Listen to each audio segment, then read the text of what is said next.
Hello and welcome. This is Bhavna, the Golden Guide, and I am today on my podcast, Everyday Ripples, bringing a guest speaker for the first time. And I wanted to introduce you to her and tell you about her, who actually got me into podcasting. Her name, Almas Virani. So I'm going to tell you who she is, and then I will bring her on. Okay. So Almas Virani is a podcast coach, keynote speaker, and public speaking coach, author, corporate trainer, and change maker.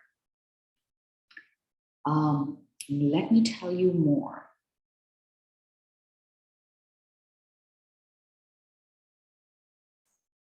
So, as I was saying, she's a trainer and change maker. She gave her first speech, actually at the age of 11. And since then, she has been speaking. Like, wow, that's amazing. She's known for her exceptional panel moderation and interviewing skills. She's a poet, backpacker, and a single mom. She's a power packed personality with very high positive energy, which is what I love. And that's why she's on our show, because that's what we are all about, positive energy and creating changes in the world.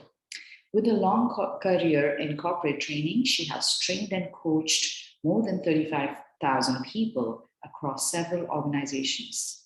She's a podcast host for Beyond Klitsch, a show that creates awareness on gender stereotyping. Unplugged Baatein with Almas Virani in India, a show where she unplugs life through interesting conversations. Changemakers, a show about inspiring changemaker stories. Founder of a forum called Express Her, a platform for collective feminist voices. She was invited by the United Nations Refugee Relief in Rwanda on World Refugee Day as part of their feminist agenda, and their story was featured in Rwanda Times. Member of several feminist forums across Southeast Asia, co-facilitator and mentor to empower women changemakers. Part of Changes.org's flagship program, she creates change with repetition on change.org has led one to victory.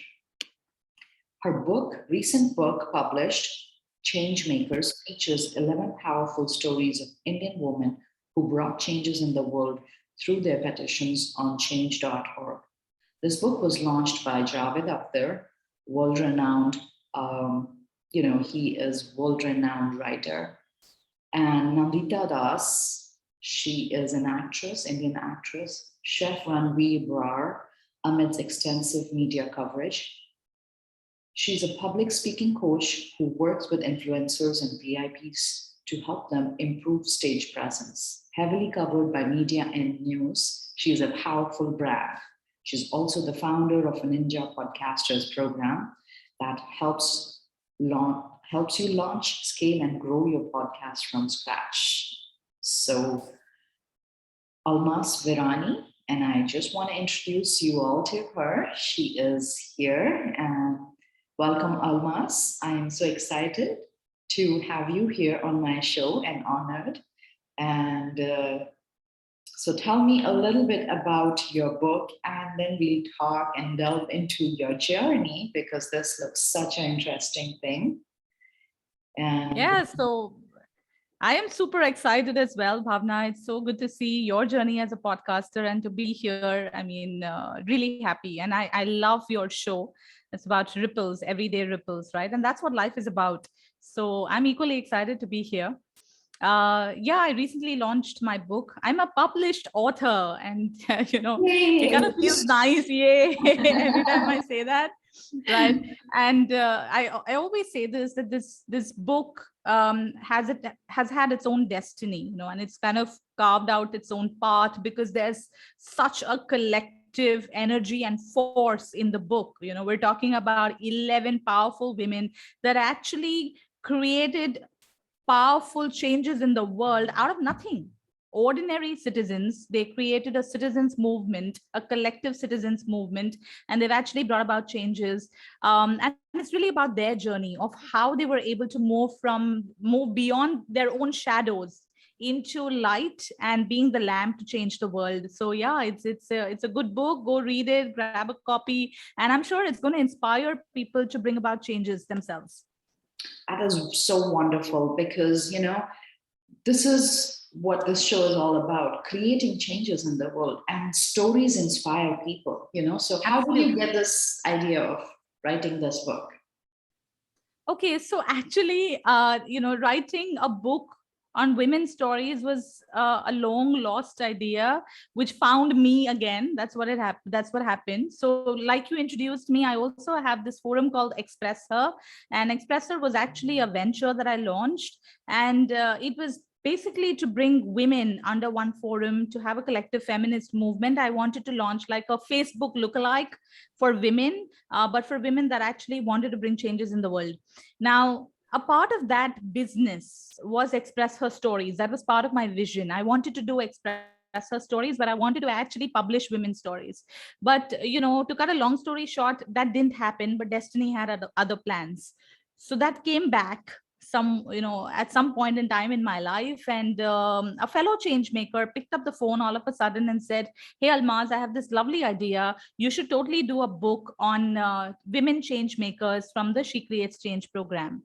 And I was like, wow, that sounds like an Express Her Stories dream revived again. And I kind of pulled it from under the sofa and I said, I'm going to do this. There's no way I'm not going to do it. So that's how the idea of Express Her Stories, which was buried somewhere, it came back to life with that one phone call. And I think, the idea was a seed, and I found a way to nurture it and have that plant grow. Many people came along, and today it's bearing fruit. So that's where we are. Wonderful. So congratulations on that and actually making it happen. I love that you're such a big action taker. When you get an idea, you work that on it. That I am. So because a lot of people go with, they have the ideas, but it just stays as an idea, always as a dream. And so it's an inspiration for a lot of other women to also move forward in their journey. And if they have dreams and they have ideas, to actually make them happen. So now tell me one more thing is, have you also put your story in there? Yeah, so a part of my story is definitely there. I think every life is like a book with many chapters. So some chapters of my life are in there too. Would you like to share your journey, how you actually got into all of this? I saw in your biography that, you started at the age of 11. Yeah. And so can you tell a little bit about yourself so people know what and how you got into all of this? Yeah. So I think if someone were to look at me right now, they'd say, oh my God, she must have been a born speaker, born leader sorts. And there's a lot of now glitz and glamour attached to me all of a sudden, thanks to all this media coverage. But I actually grew up as a shy, timid child with severe social anxiety. Okay. So I come from a family where the perception is fair is beautiful. And fair meaning, I hate to use the term, but Snow White fair. And I'm only using that for reference sake. So, a lot of my cousins are really, really, really fair. Okay. And so this whole idea. hold you 1 minute right here. I want to underline, this two things here. As we go, I'm going to, for people who are timid, shy, and have social anxiety, you can move forward in your life. Almaz Virani is an inspiration for that. Okay. Absolutely. And, yes. And second part, if you're not Snow White fair, you can still do things in life. Yeah. Your world does not begin and end with there is going to be a Prince Charming, my knight in shining armor, that's going to come and rescue me and as a damsel in distress. Those were ideas that I had. And I think that's because we're so conditioned to believe in these things, right? So my journey literally started there. And I was told that it's going to be very difficult for a Prince Charming to arrive on a white horse for you because of the way you are. So I'm really tall. Okay. I'm about 5'8". And I was this tall when I was, I think, in my 8th grade. And I had braces, and I wasn't really Snow White fair. I had, okay, wheatish skin color. And that was not the recipe for a very beautiful girl in the definition of the society, right? So I found it very difficult to kind of mingle around with cousins, family members around, and I was very shy. And somewhere I also felt, because I wasn't beautiful in a certain definition, I was also not very intelligent. So I would keep quiet. Okay. But I was a very intelligent student. I would read and write really well. And my best friend was this blackboard with chalk. I would keep writing. I still have that memory. So I would write very well. And there was this opportunity for someone to give an Independence Day speech in school. And I don't know, it was like the universe was at work that day. I was 11 years old, and a girl sitting next to me on the bench kind of nudged me, and she said, "Go for it." And I said, "No way." And she just simply nudged me. And I don't know what happened in that moment, Bhavna. I did this. And the teacher said, "Okay, Alma Asfirani." And she left the room. I was like, what have I gotten myself into? But then I had made a commitment there, and I had to do it. So I wrote my speech. It was 15th August, India's Independence Day. And I got ready for it, and I had to go on stage. And I still vividly remember that moment. Literally, my knees were trembling. My jaw was locked. My throat was parched. I was really, really scared and trembling. I got on stage, right?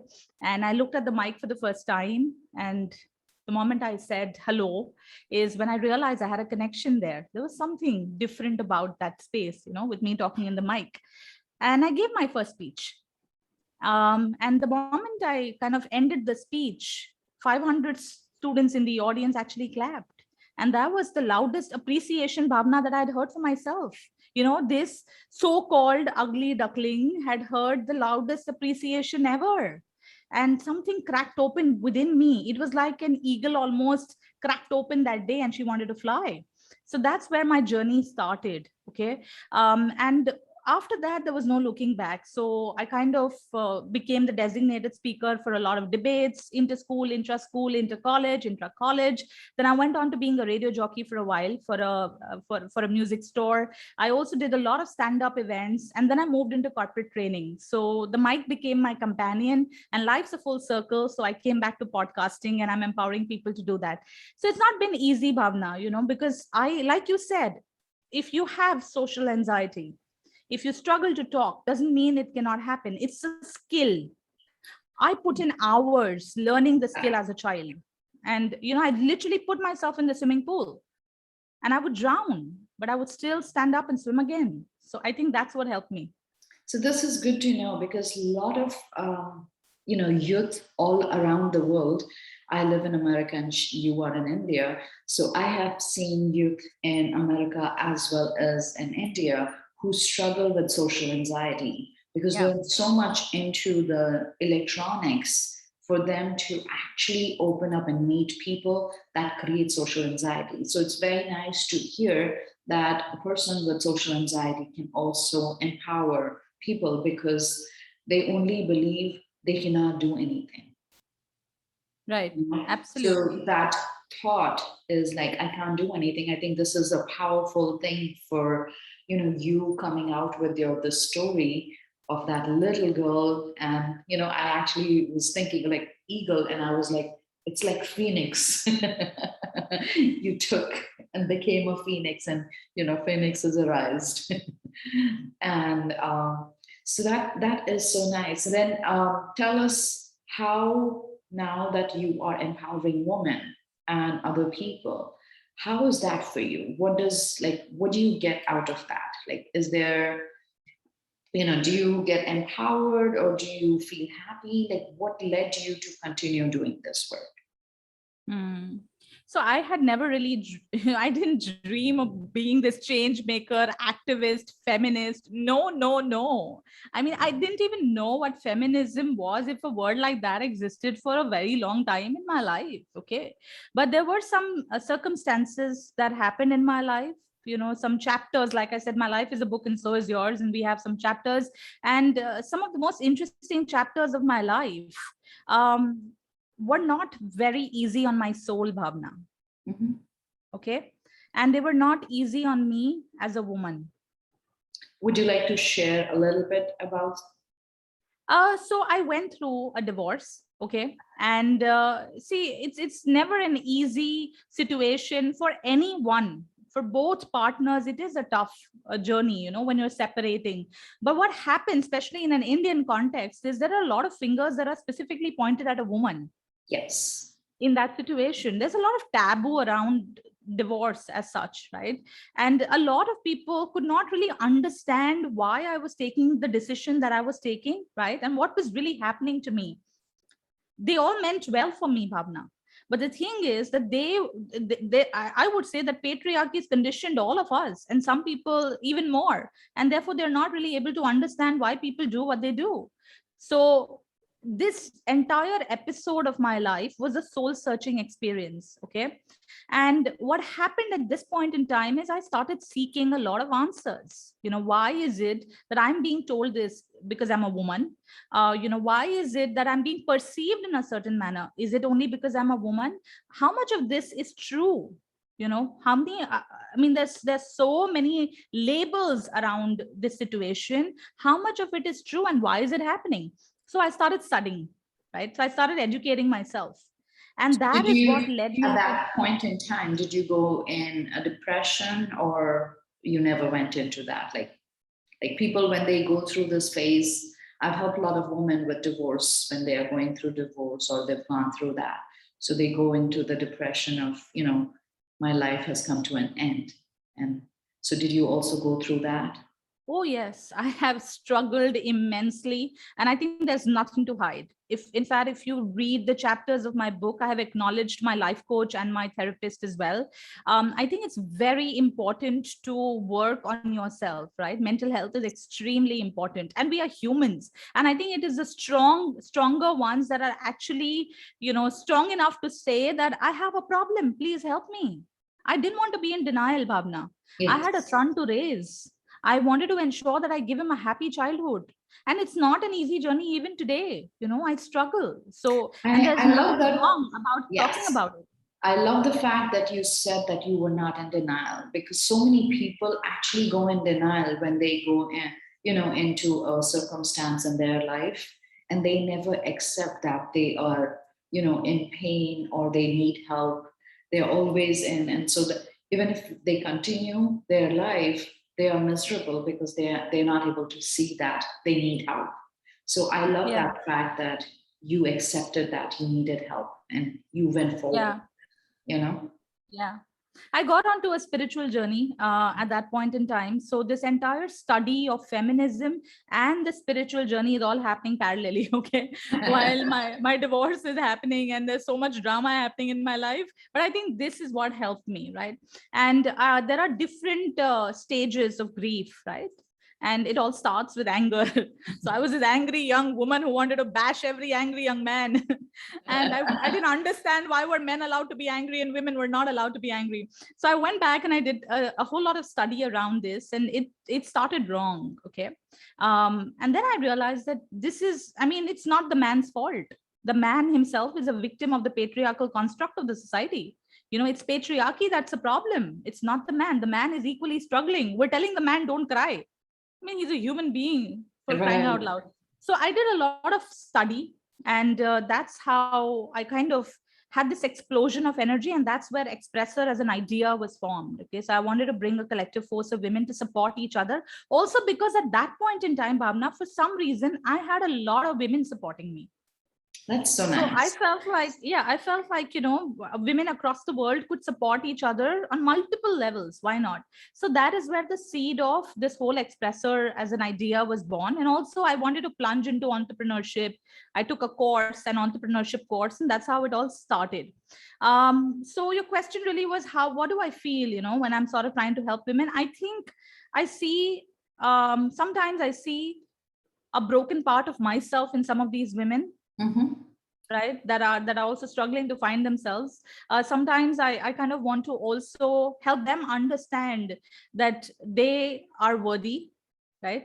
And they are complete in their own self. Sometimes I struggle to feel that myself, but I've come a long way in understanding that. So I want to spread that awareness to women. I want to help women understand their own worth, right, and support each other, because that's been my journey.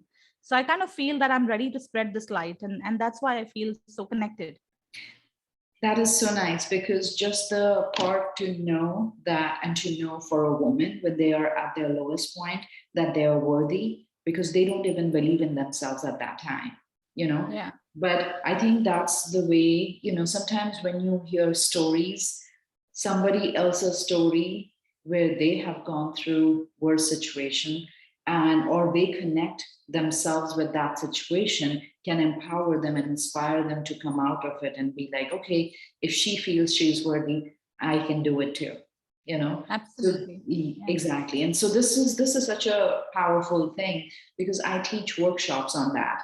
I talk about, how do you feel I'm good, how do you feel I'm worth it, because people have put you down, then you are not able to feel that way. So I bring that out, I release that emotion, because, and I'm glad that you went through that spiritual journey of finding yourself and then coming out, because that makes you much more stronger from within. And that Yeah. brings that, and that's why you talk about, in my program is Shine Your Light. My mastermind is all about that, helping women. And actually, I'm doing both, because we have to create a balance in the world, right? So it is so interesting as we are talking, because I never told you about my mastermind, which is Yeah, and called. I'm talking about light. It's You're talking amazing. about that, and my program is Shine Your Light, and with relationships, shine your light with money, and shine your light spiritually. So it's like interesting that you're talking about that. So I was like, wow, this is we are all synchronized. There's something above divine which is going in and connected us, like, because Absolutely. and Absolutely. as we're talking, I wanted to tell everybody, like, I connected with Almas. Like, there was this part of me which wanted to do podcasting. I had podcast. I've had this business for a very long time, and I had a marketing person and who had recorded me, and I had a podcast. I had some series there, but I never knew what to do and how to do it myself. So it was there online, but I never checked it and nothing. Like, I was like, okay, he's taking care of it. And he thought I was doing, so we never did it. It was still sitting there. So then I closed my center down because of COVID. And then I was just rebranding myself. And I was like, this thought was coming, like, I need to do podcasts. And I was like, but I had that. Let me check that.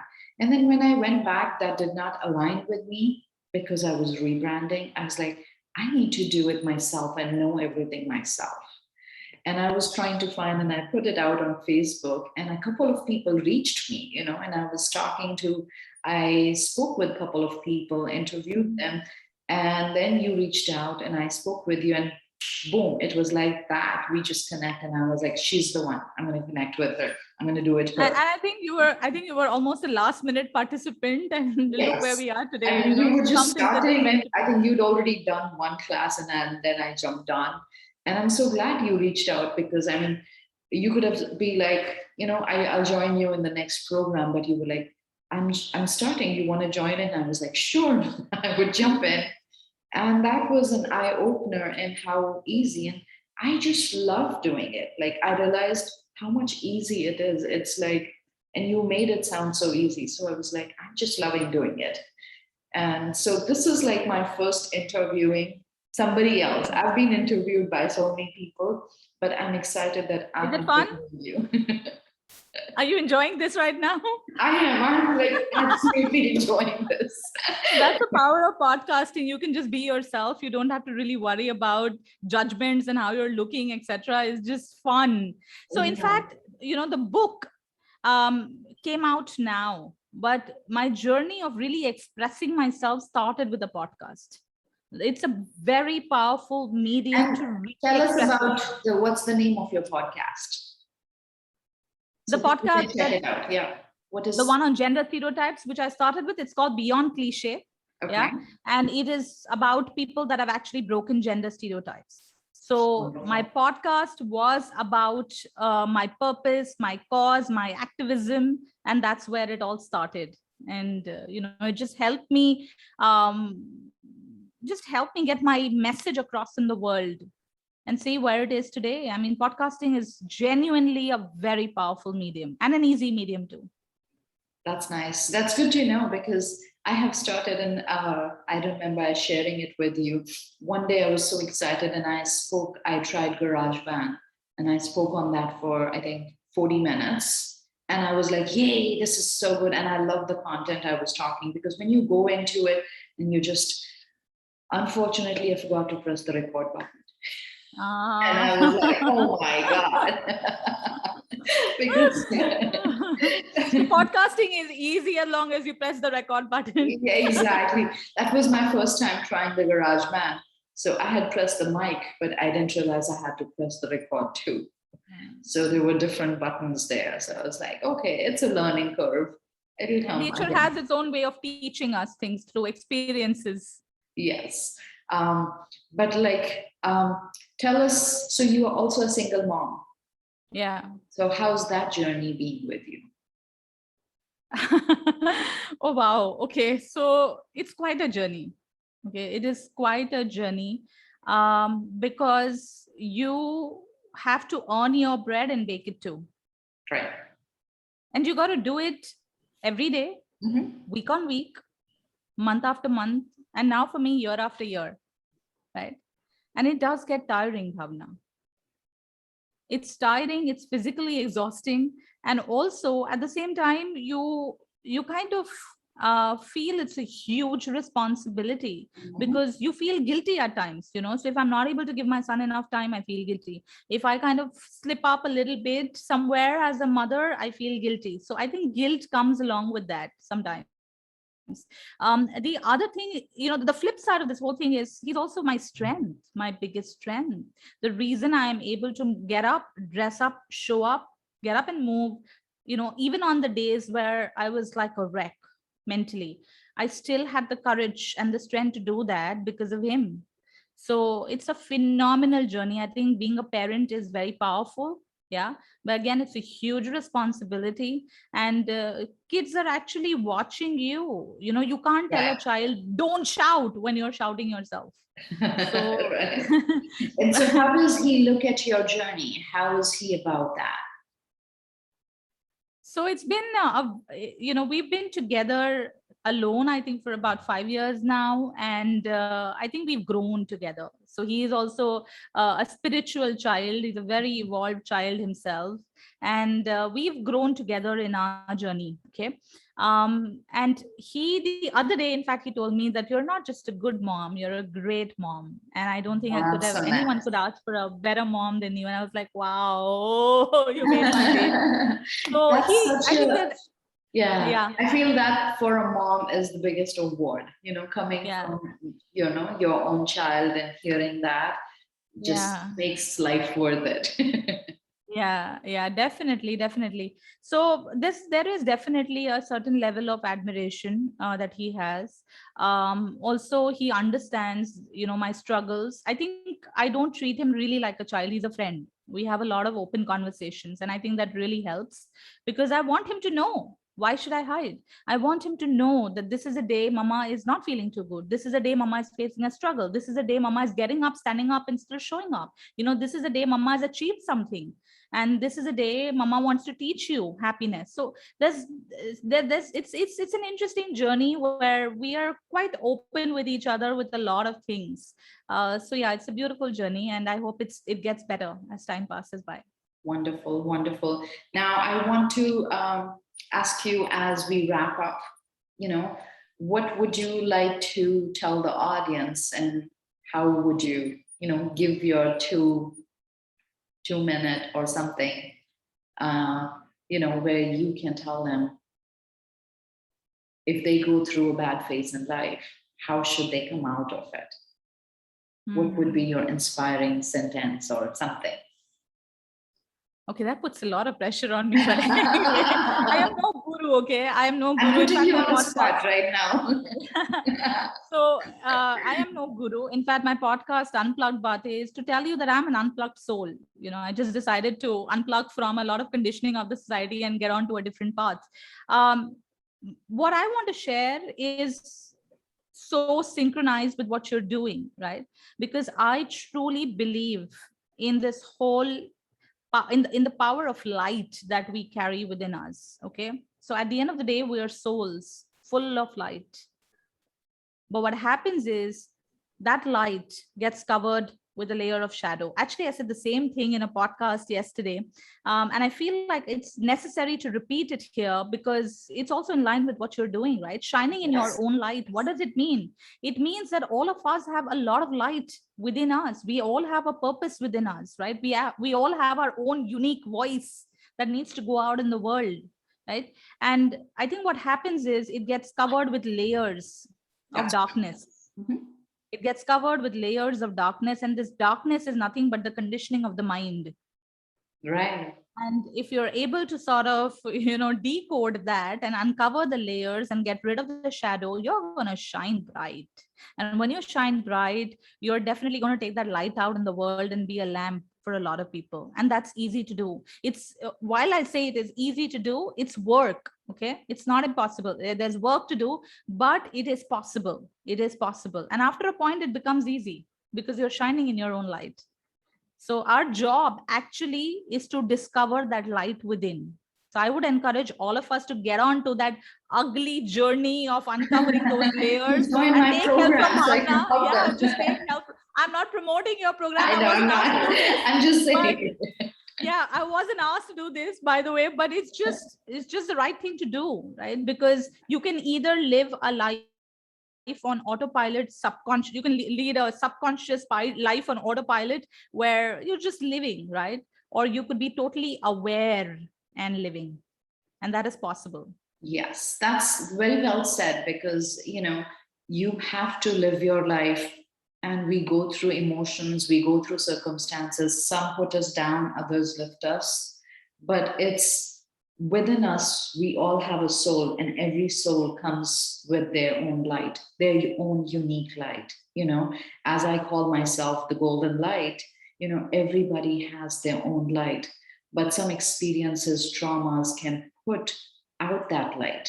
So it's Yeah. important to ignite that light back on and start to experience and then start to bring it out and start to shine that and inspire others. It's like if we could all see, we are all, if somebody was looking at earth from above, everybody light starts to shine. It'll be for them, our earth will be like a star, twinkling star Wow. there, you know but it is not a twinkling star till we all start shining our light.